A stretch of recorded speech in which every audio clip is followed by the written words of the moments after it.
အားလုံးပဲမင်္ဂလာပါဒီနေ့မှာတော့ကျွန်တော်တို့ဒီခြုံပူလီမှာပေါ့နော်ဒီလုပ်ငန်းဝင်ထဲမှာဒီတစ်ဖြတ်တဲ့လုပ်ငန်းနော်ညီရလုပ်တယ်နော်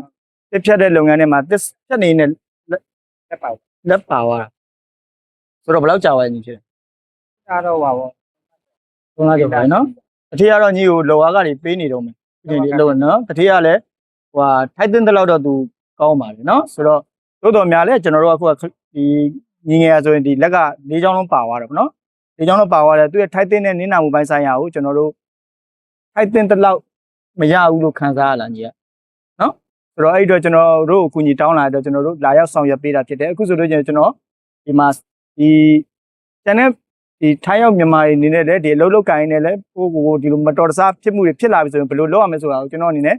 ဒီဗီဒီယိုလေးကိုစောင့်အောင်ကြည့်ဝမ်းသိသွားလိမ့်မယ်နော်အခုလောလောဆယ်ကျွန်တော်တို့လာပြီးတော့သူစေကူတာမှုခံယူခဲ့တဲ့စေယုံမှာလာပြီးတော့ကိုကြီးတို့ကစေကူတော့မှတ်တမ်းလာပြီးတာပေါ့ညီရနော်မှတ်တမ်းယူကတော့မှတဆင်ချင်းသွားရမှာဖြစ်တယ်နော်အခုဒီဗီဒီယိုလေးမှာဆိုတော့ကျွန်တော်ဒီစေကူတာမှုမှတ်တမ်းလာပြီးတဲ့ဗီဒီယိုဖြစ်တယ်နောက်ဗီဒီယိုတွေမှာဆိုရင်ဘယ်လိုအဆင့်တွေဆက်လုပ်ရမလဲဆိုတော့ဆက်လက်တင်ပြပေးသွားမှာဖြစ်ပါတယ်ဗျာကျွန်တော်ဗီဒီယိုလေးကိုစောင့်အောင်ကြည့်